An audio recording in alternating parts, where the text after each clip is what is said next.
बाजार दर्शन। देखिए बच्चों, गुड मॉर्निंग क्लास। कल मैंने आपको बाजार दर्शन पढ़ा दिया था। बाजार दर्शन पढ़ाया था, आज हम उसके क्वेश्चन आंसर पढ़ाते हैं। आप कम से कम एक काम करिएगा कि कम से कम आप लाइव क्लास तो ले सकते हैं। आप सबसे बड़ी क्लास में पढ़ते हैं, है ना। जब लाइव क्लास चलती है तो आप लाइव क्लास नहीं ले पाते हैं। क्यों? यदि आप स्कूल जाएंगे तो क्या स्कूल में भी तो जाके पढ़ेंगे ना। जो लाइव क्लास पढ़ने में मज़ा आता है ना, वीडियो से देखने में मज़ा नहीं आता है। समझ आ गया ना। इसलिए मेरी यही इच्छा है कि कल से आप लाइव क्लास ज़रूर ज्वाइन करें, ठीक। और सवेरे जरा उठने की आदत डालिएगा और आपका सबसे पहले आप लाइव क्लास ज्वाइन करेंगे बेटा, ठीक है। ये आपके लिए अच्छा रहेगा। तो देखिएगा, आज हम आपको पढ़ा रहे हैं बाजार दर्शन।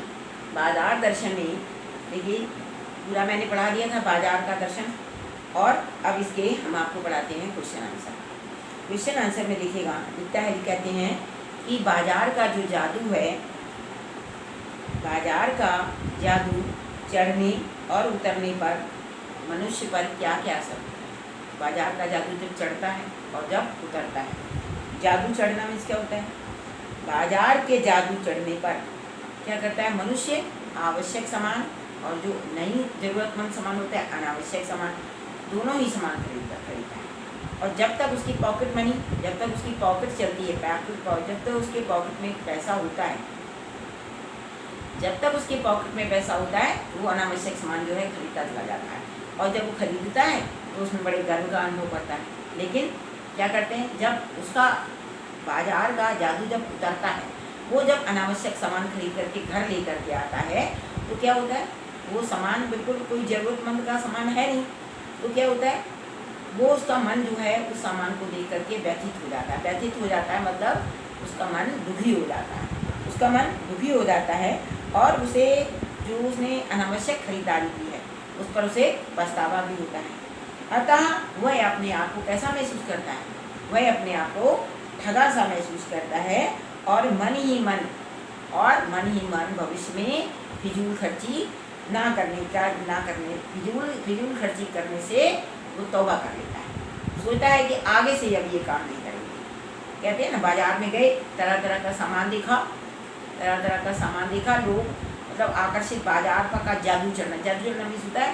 जो दुकानदार होते हैं अपना सामान को अपनी दुकान से निकाल के सामान बाहर के लोगों को दिखाते हैं। इसलिए दिखाते हैं कि लोग जो देखेंगे वही सामान खरीदेंगे। तो क्या होता है, जादू चढ़ जाना मतलब होता है जो सामान देखा उसी को खरीद लिया। हमें आवश्यक सामान को ही खरीदना है। जो अनावश्यक सामान खरीद लेते हैं, हम उनको देख के ये भी ले लेते हैं, क्योंकि जेब में पैसे हैं तो खरीद लेते हैं। तो खरीदने से क्या होता है कि जब हम सामानों को घर में लेकर के आते हैं, वो सामान होता है अनावश्यक जब सामान खरीदते हैं तो हमारा मन जो है बहुत दुखी हो जाता है, क्योंकि सारे महीने का पूरा बैलेंस बिगड़ जाता है और वो व्यक्ति जो होता है अपने आप को ठगा सा महसूस करता है। और आगे से अनावश्यक जो सामान होता है, आगे से भविष्य में वो क्या करता है, फिजूल खर्ची से तौबा कर लेता है। फिजूल खर्ची से तौबा कर लेता है मतलब आगे से हम कोई फिजूल खर्ची नहीं करेंगे। कसम खाता है कि आगे से लेकर के हम कोई फिजूल खर्ची नहीं करेंगे। तो ये कहते हैं बाजार का जादू जब चढ़ता है और उसका जब उतरता है तो मनुष्य पर क्या क्या प्रभाव पड़ता है, ठीक। अब देखिएगा, बाजार में भगत जी के व्यक्तित्व का कौन सा सशक्त पहलू भर करके सामने आता है? क्या आपकी नज़र में उनका आचरण समाज में शांति स्थापित करने में मददगार हो सकता है? तो देखिए, पहले लिखा है व्यक्तित्व का कौन सा सशक्त पहलू उभर करके सामने आता है। तो कहते हैं बाजार में जो भगत जी का कौन सा रूप समझ के आता है? संयमित रूप। वो मतलब हर चीज़ संयम से काम करते हैं। ऐसा नहीं कि उनके ऊपर बाजार का जादू नहीं चढ़ता। वो बाजार में जाते हैं, आंखें बंद करके तो नहीं जाते हैं, आंखें वो भी खोल करके जाते हैं। बाजार में जाते हैं और चारों तरफ देखते हैं, लेकिन उनको जो ज़रूरत का सामान होता है वो वही खरीदते हैं। और संत के से स्वभाव वाले पूरे बाजार को अपना आशीर्वाद देते हुए चले जाते हैं। मतलब आशीर्वाद देते हुए वे आगे की ओर बढ़ जाते हैं। और उनका जो आचरण है, इनका भगत जी का भगत जी का जो आचरण है समाज में शांति स्थापित करने में मददगार हो सकता है। भगत जी केवल आवश्यकताओं की वस्तु खरीदते हैं, सिर्फ आवश्यकता की वस्तु खरीदते हैं और घर लौट आते हैं। वास्तव में यही बाजार की सफलता है। बाजार की सफलता किसमें है कि जो आपको सामान आवश्यक सामान है वही खरीदेगा और जो आपको आवश्यक सामान नहीं है उसको नहीं खरीदते। तो यही बाजार की सफलता कहलाती है।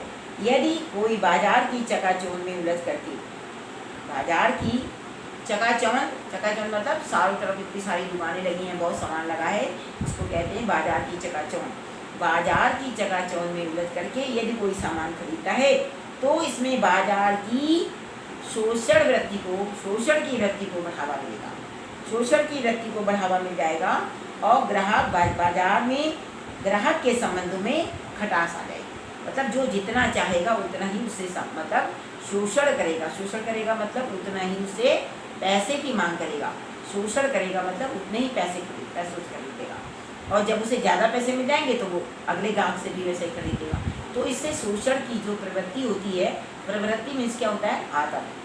जो शोषण करने की जो प्रवृत्ति होती है, उनकी आदत होती है दुकानदारों की, उसको बढ़ावा मिल जाएगा। और यदि सभी केवल अपनी ज़रूरत का ही सामान खरीदेंगे तो लोगों में दिखावे की प्रवृत्ति को विराम मिल जाएगा। दिखावे की जो प्रवृत्ति है कि हमने इतना सामान खरीदा, हम देखो ये सामान लेकर के आए, ज़रूरत हो या ना हो खरीद लिया है, तो क्या होगा, तो उससे क्या होगा, मतलब दिखावे की जो प्रवृत्ति है हम लोगों में उसको विराम मिल जाएगा और अहम की पूर्ति के लिए लोग छल कपट बेईमानी का मार्ग जो है स्वतः ही त्याग देंगे। समझाया। और अपने अहम की पूर्ति, अहम मतलब अहम क्या होता है, घमंड की पूर्ति के लिए लोग छल कपट और बेईमानी का मार्ग जो है स्वतः ही त्याग देंगे। तो कहते हैं संत जी के मतलब भगत जी के व्यक्तित्व का कौन सा रूप उभर करके सामने आता है, उनका संयमित व्यक्तित्व मतलब सामने देखने में आता है। क्यों, फिर से आप समझिएगा, कौन सा उभर करके सामने आता है, संयमित व्यक्तित्व। वे बाजार जाते हैं, सब पूरा बाजार को देखते हैं, बाजार को मतलब हर बाजार की जो चीज़ होती है उनको भी आकर्षित करती है। वे आंखें बंद करके वे आगे नहीं बढ़ते हैं, लेकिन वे आगे बढ़ते चले जाते हैं, बाजार को देखते हैं और आगे बढ़ते चले जाते हैं। वह संत स्वभाव से, संत का स्वभाव क्या होता है, संत का स्वभाव होता है कि सबको बराबर दिखना, सबको आशीर्वाद देना, है ना। तो वे क्या करते हैं, संत स्वभाव से बाजार को विकसित होने का, या और बाजार इतना बड़ा हुआ है और ईश्वर करे ये आगे मतलब और आगे बढ़ जाए, मतलब बाजार और विकसित हो। तो बाजार को विकसित करने का आशीर्वाद देते हुए वे आगे बढ़ जाते हैं। तो नेक्स्ट लिखा है, कौन सा आचरण समाज में शांति स्थापित करने में मददगार हो सकता है। तो कहते हैं कि शांति स्थापित करने में मददगार हो सकता है उनका आचरण। इनका आचरण हमारी कहते हैं उनका आचरण समाज में शांति स्थापित करने में मददगार हो सकता है। ऐसे भगत जी केवल आवश्यकता मतलब भगत जी का जो आचरण है, समझिएगा, भगत जी का आचरण समाज में शांति स्थापित करने में मददगार हो सकता है। भगत जी क्या करते हैं, केवल अपनी आवश्यकताओं की वस्तु खरीदते हैं और घर लौट आते हैं, और यही बाजार की सफलता है। बाजार की सफलता यही है कि आपको जो चीज़ ज़रूरत है वही चीज़ खरीदिए, और बाजार की चकाचौंध में उलझ करके अनावश्यक जो वस्तु खरीदेगा उससे बाजार में शोषण की प्रवृत्ति को बढ़ावा मिलेगा, और जो क्या नाम है, बाजार में ग्राहकों के संबंधों में खटास आ जाएगी। यदि हम सभी केवल आवश्यकता की वस्तु खरीदेंगे तो लोगों में क्या होगा, लोगों में दिखावा की प्रवृत्ति को विराम मिल जाएगा, मतलब लोगों में दिखावे की प्रवृत्ति को विराम मिलेगा, और अहम की पूर्ति के लिए लोग छल कपट का और बेईमानी का मार्ग जो है स्वतः ही त्याग देंगे। अब स्वतः मीन्स अपने आप ही त्याग देंगे। ठीक, बाजारूपन से क्या तात्पर्य, क्वेश्चन पूछा गया है कि बाजारूपन से क्या तात्पर्य है। बाजारूपन क्या होता है? बाजारूपन होता है बाजार के आकर्षण से। बाजारूपन मीन्स होता है बाजार का आकर्षण। आकर्षण मीन्स क्या होता है? उसको लुभाना। बाजार में इतना कुछ लगा हुआ है, जो ग्राहक आएगा उसको लुभाना आकर्षण कहलाता है। तो बाजारूपन से तात्पर्य है कि बाजार के आकर्षण से। बाजार इस प्रकार के व्यक्ति बाजार को सार्थकता प्रदान करते हैं। ठीक है ना? मतलब किस प्रकार के व्यक्ति बाजार को सार्थकता प्रदान करते हैं? तो कहते हैं कि बाजार का उद्देश्य क्या होता है? लोगों में आवश्यकताओं की पूर्ति करना होता है। बाजार में जो सामान होता है उनकी जो चमक दमक होती है वही बाजारूपन का एक अंग होती है। इस तरह बाजारूपन क्या होता है? ग्राहकों को अपनी तरफ आकृष्ट करता है और उनके मन को खरीदारी के लिए प्रेरित करता है। तो देखिए, पहले तो क्या है, बाजारूपन से क्या तात्पर्य है? तो बाजारूपन से तात्पर्य क्या होता है? बाजार के आकर्षण से होता है। बाजारू मतलब बाजार के आकर्षण से होता है।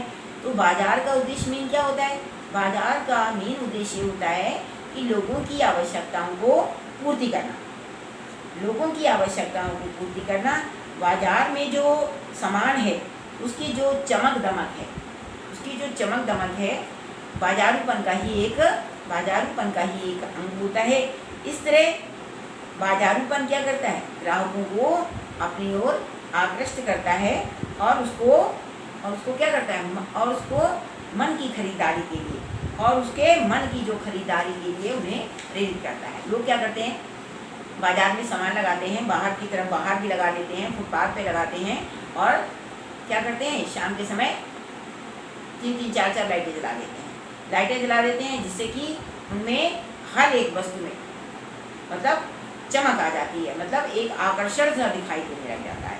तो बाजारूपन से तात्पर्य होता है कि बाजार के आकर्षण से होता है। आकर्षण मतलब ग्राहकों को आकर्षित करना, ग्राहकों को अपनी ओर खींचना। ठीक है, अपनी ओर खींचना। तो बाजार का उद्देश्य होता है लोगों की आवश्यकताओं की पूर्ति करना और बाजार में जो सामान जो होता है उसकी जो चमक दमक होती है वही बाजारूपन का एक अंग होता है। बाजारूपन जो होता है क्या करता है? बाजारूपन ग्राहकों को अपनी ओर आकृष्ट करता है और उनके मन की खरीदारी के लिए उन्हें प्रेरित करता है कि ये तुम अपना सामान खरीदा, तो उसको प्रेरित करता है। मतलब सामान खरीदने के लिए प्रेरित करता है। ठीक, तो नेक्स्ट लिखा है किस प्रकार के व्यक्ति बाजार को सार्थकता प्रदान करते हैं? किस प्रकार के व्यक्ति? तो कहते हैं मन पर नियंत्रण रखने वाले संयमी व्यक्ति, जो मन पर नियंत्रण रखते हैं। मन पर नियंत्रण रखने वाले जो संयमी व्यक्ति होते हैं बाजार को सार्थकता प्रदान करते हैं। मतलब भगत जी जो हैं मन पर नियंत्रण रखने वाले एक ऐसे ही व्यक्ति सारा सामान मतलब बाजार में क्या है? बाजार में चारों तरफ सामान जो है पड़ा है, लेकिन वे अपनी आवश्यकता की वस्तु खरीदने के लिए ही बाजार में बाजार की सार्थकता निहित होती है। ऐसे व्यवहार से बाजार और ग्राहकों के जो संबंध होते हैं वो मधुर होते हैं और शोषण की प्रवृत्ति जो है उनकी समाप्त हो जाती है। बाजार की सार्थकता के लिए यह आवश्यक नहीं है कि अधिक से अधिक खरीदारी की जाए। देखिए, किस प्रकार के व्यक्ति बाजार को सार्थकता प्रदान करते हैं? तो कहते हैं मतलब वही व्यक्ति बाजार को सार्थकता प्रदान करते हैं संयमी व्यक्ति, जो संयमी व्यक्ति होता है। जिस प्रकार से भगत जी जो होते हैं बाजार में जाते हैं, मतलब एक मन पर नियंत्रण रखने वाले हैं। बाजार में जाते हैं लेकिन वो क्या करते हैं? वो जो आवश्यकता की वस्तु है उसे ही खरीदते हैं। आवश्यकता की जो वस्तु खरीदते हैं, आवश्यकता की वस्तु खरीदने में ही बाजार की सार्थकता निहित होती है, जिससे कि दुकानदार और ग्राहक के जो संबंध होते हैं वो मधुर बने रहते हैं। और उनमें शोषण की प्रवृत्ति जो है समाप्त हो जाती है। बाजार की सार्थकता के लिए ये आवश्यक नहीं होता है कि बाजार में जाकर के अधिक से अधिक वस्तु खरीदी ही जाए। तो मतलब जितनी वस्तु की ज़रूरत है उतनी ही खरीदी जाए। तो ये कहते हैं बाजार को बाजार को सार्थकता प्रदान करना कि जितनी वस्तु है, जितनी खरीदनी है उतनी ही खरीदी जाए। ठीक है। तो भगत जी जो हैं संयमी व्यक्ति हैं, यही बाजार को सार्थकता प्रदान करते हैं। ठीक, आ रहा है आपकी समझ में बेटा? आपको कोई इसमें डाउट हो, पूछो तो आप डाउट सेक्शन में डाल दीजिएगा। लेकिन हमारी आपसे एक तरीके से रिक्वेस्ट है कि आप कल से लेकर के लाइव क्लास ज्वाइन करें। ठीक, लाइव क्लास ज्वाइन करने से बेटा आप उसी समय अपनी चीज़ पूछ सकते हैं, आपको क्या डाउट है, क्या नहीं है, तो समझ में आए हमारी आपको क्या चाहिए। ठीक है ना? तो कल से आप ज़रूर कम से कम मेरी एक बात का ध्यान रखेंगे कि आप लाइव क्लास जरूर ज्वाइन करेंगे। ठीक है। अब देखिएगा कि बाजार जो होता है किसी का लिंग, जाति, धर्म या क्षेत्र नहीं देखता है। मतलब लिंग, धर्म, जाति या क्षेत्र नहीं देखता है, वह देखता है सिर्फ उसकी क्रय शक्ति। इसी रूप में वह एक प्रकार से सामाजिक समता की रचना कर रहा है। आप इसमें कहाँ तक सहमत हैं? बिल्कुल सहमत हैं। देखो, बाजार जो होता है किसी का लिंग ये नहीं देखता है कि पुल्लिंग ले रहा है या स्त्रीलिंग ले रहा है। समझ आया? या कोई बच्चा ले रहा है मतलब पुल्लिंग ले रहा है, पुल्लिंग मतलब कोई आदमी ले रहा है या कोई स्त्री सामान खरीद रही है, या किसी जाति का है, हिंदू जाति का है, पंजाबी है, सिख है, ईसाई है, पारसी है, मुस्लिम है, कौन सामान खरीद रहा है, कोई मतलब नहीं है, इससे सामान खरीद रहा है वो।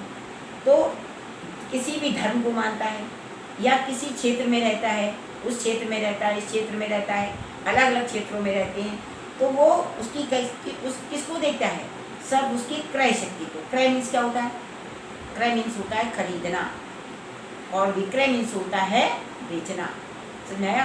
क्रय मीन्स होता है खरीदना और विक्रय मीन्स होता है बेचना। तो उसकी क्रय शक्ति को खरीदता है कि वो व्यक्ति क्या खरीद रहा है। मतलब जाति, धर्म और भेदभाव को नहीं देखता है, वो देखता है कि व्यक्ति क्या खरीद रहा है, कितना सामान खरीद रहा है। तो बाजार का कहते हैं, जो बाजार का जो उद्देश्य क्या होता है, लोगों की आवश्यकताओं की पूर्ति करना होता है।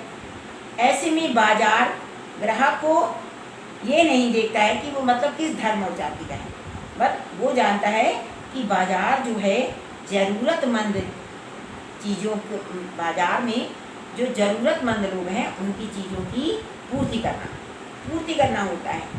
वह उनकी यदि पूर्ति नहीं कर पाएगा तो वो अपनी सार्थकता खो देगा। कौन खो देगा? बाजार। मतलब यदि बाजार लोगों की आवश्यकताओं की पूर्ति नहीं कर पाएगा तो बाजार जो है अपनी सार्थकता खो देगा। सार्थकता मतलब ये बाजार सार्थक नहीं है, यहाँ पर कोई सामान नहीं मिलता है, तो बाजार जो है अपनी सार्थकता को खो देगा। बाजार का संबंध किससे होता है? बाजार का संबंध क्रेता की क्रय शक्ति से होता है। क्रेता मीन्स जो सामान खरीदता है। बाजार का संबंध किससे होता है? क्रेता की क्रय शक्ति से होता है, चाहे उसका कोई भी लिंग हो, कोई भी जाति हो, कोई भी धर्म हो या किसी भी क्षेत्र से रहता हो। तो कहते हैं कि हम इस बात से पूर्णतः सहमत हैं कि बाजार एक प्रकार से क्या कर रहा है? सामाजिक समता की रचना कर रहा है। सामाजिक समता, समाज में सभी लोग बराबर हैं। सामाजिक समता का मतलब क्या होता है कि बाजार में, इस समाज में सभी लोग बराबर हैं, कोई भी व्यक्ति कोई भी आकर के सामान खरीद सकता है। बाजार जो होता है जाति, लिंग, धर्म आदि को महत्व नहीं देता है। वो क्या करता है? महत्व देता, यदि वो महत्व मतलब जाति, लिंग, धर्म को महत्व नहीं देता है। यदि वो उसको महत्व देता तो ये हमारा समाज जो है भिन्न भिन्न वर्गों में बट गया होता। हमारा समाज भिन्न भिन्न वर्गों में बट गया होता। इससे क्या होता है? इससे बाजार पर अनुकूल प्रभाव नहीं पड़ता है। कैसा प्रभाव पड़ता है? प्रतिकूल प्रभाव पड़ता है। यदि मतलब बाजार जो है, मतलब यदि हम लोग अलग अलग धर्मों में, जातियों में बट गए होते तो समाज भी भिन्न भिन्न वर्गों में बट गया होता। इससे क्या होता है? समाज पर प्रतिकूल प्रभाव पड़ता है। सभी धर्म जाति के लोग यदि एक बाजार से बिना किसी सद्भाव के, बिना किसी भेदभाव के खरीदारी करेंगे तो उनमें क्या होगा? उनमें एकता की भावना अपने आप पैदा हो जाएगी। उनमें एकता की भावना जो है वो अपने आप पैदा हो जाएगी। ठीक है ना? अपने आप भावना की मतलब सामाजिक लिखता है, सामाजिक समता की रचना कर रहा है। आप इससे कहाँ तक सहमत हैं? बिल्कुल सहमत हैं। मतलब क्या है कि बाजार का उद्देश्य होता है, लोगों समझिएगा, बाजार का उद्देश्य होता है लोगों की आवश्यकताओं की पूर्ति करना। वह किसी भी जाति, धर्म और लिंग आदि का भेदभाव जो है वो नहीं देखता है। वो क्या देखता है? क्रेता की क्रय शक्ति को देखता है। ये क्रेता की क्रय शक्ति को देखता है, फिर चाहे वह किसी भी लिंग का क्यों ना हो, है ना। बाजार तो कहते हैं कि बाजार जो है एक प्रकार से सामाजिक समता की रचना कर रहा है। उसके लिए कोई भी जाति हो, कोई भी धर्म हो, कोई भी लिंग का व्यक्ति हो, किसी भी क्षेत्र का हो, वो सभी में भिन्न मतलब सभी को बराबर से देखता है और वो सामाजिक समता की रचना करता है। यदि हम इनको अलग अलग देखेंगे कि ये इस धर्म का है, इस जाति का है या इस क्षेत्र में रहता है, तो ये जो समाज है भिन्न भिन्न वर्गों में आज बट गया होता। लेकिन और इससे क्या होता है? इससे बाजार पर बहुत प्रतिकूल प्रभाव पड़ता है। सभी धर्म और जाति के लोग क्या करेंगे? यदि एक ही बाजार से सभी धर्म और जाति के लोग जब एक ही बाजार से बिना किसी भेदभाव के सामान खरीदेंगे तो क्या होगा? हमारे अंदर एकता की भावना पैदा हो जाएगी। हमारे अंदर क्या हो जाएगा? एकता की भावना जो है पैदा हो जाएगी। ठीक।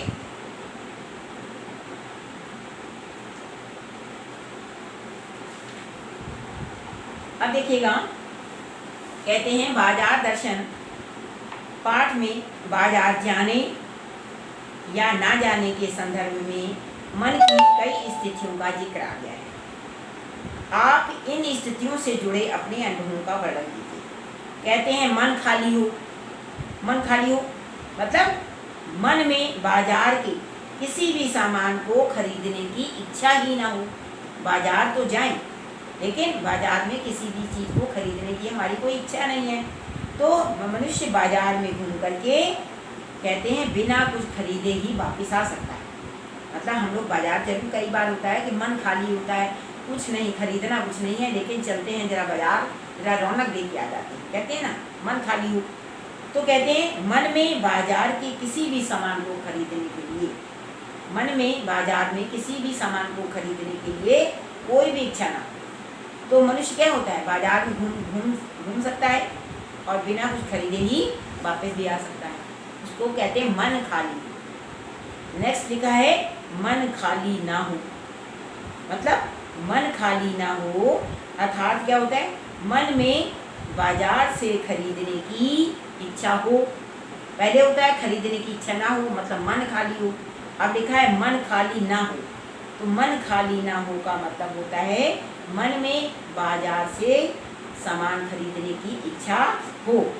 तब भी व्यक्ति पैसे ना होने पर भी उधार लेकर भी बाजार से सामान खरीद सकता है। और मन खाली ना होने पर बाजार की सभी वस्तुएं क्या करती हैं? मनुष्य को बहुत लुभाती हैं। मन खाली हो और मन खाली ना हो, समझ आ गया? मन खाली हो मतलब कोई भी इच्छा बाजार में तो गए घूमने, लेकिन सब चीज़ें देखी, लेकिन कोई भी चीज़ को मन नहीं किया लेने को, तो बाजार में घूम करके भी वापस आ सकता है। और मन खाली ना हो तो क्या होता है? बाजार में खरीदारी की इच्छा हो और यदि व्यक्ति सामान खरीदना चाहता है तो क्या करता है? व्यक्ति उधार लेकर भी सामान ले लेता है, उधार लेकर भी सामान खरीद करके ले आता है। मन खाली ना होने पर, खाली ना होने पर मतलब क्या होता है? मन में सामान को खरीदने की इच्छा है, तो क्या होता है, तो बाजार की सभी जो वस्तुएं होती हैं मनुष्य को बहुत लुभाती हैं, मतलब अपनी ओर बहुत आकर्षित भी करती हैं। मन बंद हो, मन बंद हो के क्या मतलब होता है, मन बाजार से कुछ खरीदने की इच्छा ही ना रखता हो, कुछ खरीदने की इच्छा ही ना रखता हो, तो क्या होता है, तो व्यक्ति आवश्यकता होने पर भी कुछ खरीद नहीं सकता। मन बंद हो मतलब मन में किसी चीज़ को खरीदने की इच्छा ही नहीं है, कुछ खरीदने की इच्छा ही नहीं है, तो क्या होता है, वो व्यक्ति क्या करता है, ज़रूरत भी है इस चीज़ की, हमें ये चीज़ हमें बाज़ार में ला करके लेनी है, लेकिन बाज़ार जाता है फिर भी उसको नहीं खरीदता है। क्यों क्यों कहते हैं, मन बंद हो, मन बंद हो, बाजार जाता है, मन मतलब बंद होता है, मन में किसी चीज़ को खरीदने की इच्छा नहीं है, आवश्यकता होने पर भी वह किसी भी वस्तु को नहीं खरीद पाता है, नहीं खरीद पाता है। और 4 नंबर में लिखा है, मन में नकार हो, नकार हो, मतलब अगर मन नकार दे, मन नकार दे मतलब मन किसी चीज़ को लेने की जो इच्छा ना करे, ये मतलब चीज़ अच्छी नहीं, नकार दे मतलब ये अच्छी नहीं है, तो कोई भी चीज़ कितनी भी उपयोगी हो और कम पैसे की हो, लेकिन व्यक्ति जो है उसे कभी नहीं खरीदेगा। मन नकार दे किसी भी चीज़ के, हम बाजार जाते हैं, देखिएगा बाजार जाते हैं, हम किसी चीज़ को देखते हैं उसे समझते हैं कि ये चीज़ ऐसी है, अच्छी है या बुरी है जैसे, लेकिन क्या होता है, अच्छी चीज़ होने पर भी और कभी चीज़ समझ में ना आने पर भी हमारा मन जो होता है उसको नकार देता है, नकार देता है मतलब लेने की इच्छा नहीं करता है, सोचता है ये नहीं लेंगे। तो क्या होता है, मन जो है नकार देता है, किसी वस्तु को नकार देता है, तो वह वस्तु चाहे कितनी ही उपयोगी क्यों ना हो, लेकिन व्यक्ति जो है उसे नहीं खरीदता है, उसे व्यक्ति नहीं खरीदता है। तो कहते हैं पहले मन खाली हो, मन खाली ना हो, मन बंद हो, और 4th में क्या है, मन में नकार, मन में नकार मतलब देखी चीज़ जरूर उपयोगी भी है, सब कुछ है, लेकिन मन नहीं करता इसको, मन कहता है ये चीज़ नहीं खरीदेंगे, ठीक है ना। तो इस प्रकार से ये जो पाठ के होते हैं, जो क्वेश्चन आंसर जो मैं बता रही हूँ, तो इस तरीके से आप उनको लिखेंगे और उनको आप समझिए। 1 मिनट रुकते हैं।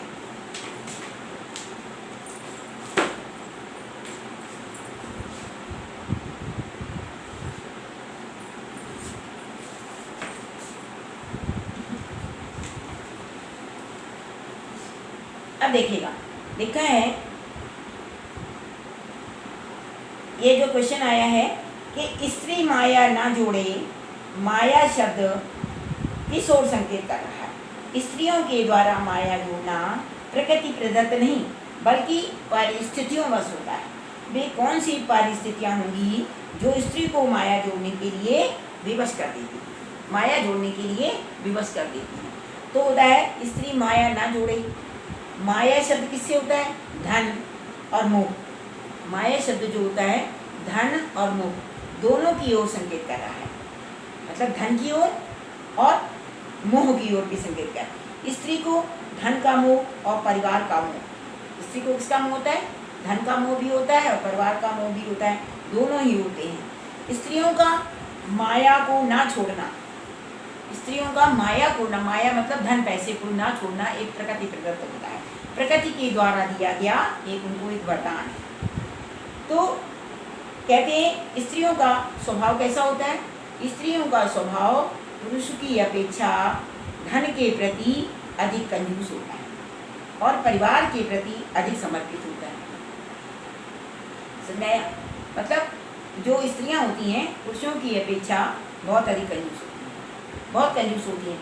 जहाँ पैसे की बहुत ज़रूरत होती है वहीं पे पैसा खर्च करती हैं, और क्या करती हैं, वो पैसे को जोड़े रहती हैं। क्यों, इसलिए कि परिवार में कभी कोई परेशानी आ जाए, कोई दुख आ जाए, कहीं कोई विपत्ति आ जाती है, तो उसके लिए वो क्या करती हैं, पैसे को जोड़ करके रखती हैं। इसलिए वो बहुत कंजूसी भी बहुत करती हैं, कंजूस भी बहुत होती हैं, और लेकिन वो अपने परिवार के प्रति बहुत अधिक समर्पित होती हैं। परिवार की विपरीत परिस्थितियों में, परिवार की विपरीत जब स्थितियाँ आ जाती हैं, जैसे घर में कोई बीमारी आ जाती है ना, कोई मुसीबत आ जाती है, कोई अप्रिय घटना घट जाती है, तो उस घटने पर स्त्रियाँ जो तो क्या कर देती हैं, वो धन का मोह जो होती हैं छोड़ देती हैं और परिवार का मोह वो नहीं छोड़ पाती हैं। तो देखिएगा इसमें क्लियर लिखा हुआ है कि स्त्री माया ना जोड़े, या माया शब्द किसकी ओर संकेत कर रहा है, माया शब्द धन की ओर संकेत कर रहा है, और मोह और माया शब्द किस ओर, स्त्रियों द्वारा माया जोड़ना प्रकृति प्रदत्त नहीं बल्कि परिस्थितियों के वश होता है। वे कौन सी परिस्थितियाँ होती हैं जो स्त्री को माया जोड़ने के लिए वश कर देती हैं? कहते हैं कि स्त्री माया ना जोड़े। माया शब्द किससे होता है, धन की ओर भी संकेत करता है और मोह की ओर भी संकेत कर देता है। कहते हैं कि ईश्वर ने स्त्रियों को एक स्वाभाविक गुण दिया है, एक स्वाभाविक गुण दिया है उनको कि माया का मतलब पैसों का जोड़ना, पैसे को जोड़ना एक ईश्वर के द्वारा दिया गया उनको एक वरदान ही एक तरीके का। तो वो क्या करती हैं, स्त्रियां जो होती हैं पुरुषों की जो अपेक्षा होती हैं, पुरुषों की अपेक्षा बहुत ही अधिक कंजूस होती हैं। जहाँ बहुत कोई चीज़ काम जरूरी होता है वहीं पे खर्च करती हैं, नहीं तो पैसे खर्च नहीं कर देती हैं, जोड़ती हैं। लेकिन जब उनके परिवार पर कोई बात आ जाती है, कोई उनके साथ अपनी घटना घट जाती है, कोई विपत्ति पड़ जाती है, या कोई किसी घर में कोई बीमारी आ जाती है, तो वो क्या करती हैं, स्त्रियाँ धन का मोह त्याग देती हैं। तो वो क्या किसको महत्व देती हैं, वे अपने परिवार को जाकर के महत्व देती हैं, वे अपने परिवार को जाकर के महत्व दिया करती हैं। ठीक, अब देखिएगा आप समझ में आ रहा है ना। आगे देखिएगा लिखा है, लेखक ने पाठ में ये संकेत दिया है कि कभी कभी बाजार में आवश्यकता ही शोषण का रूप धारण कर लेती है। क्या आप इस विचार से सहमत हैं? तो क्या देखिए, कभी कभी बाजार की आवश्यकता ही, कभी कभी बाजार की जो आवश्यकता होती है वो शोषण का रूप धारण कर लेती है। एक मिनट, ठीक है। अब इसके बाद में जो नेक्स्ट क्वेश्चन हैगा वो हम आपको कल पढ़ाएंगे बेटा। ठीक है, बाय, थैंक यू।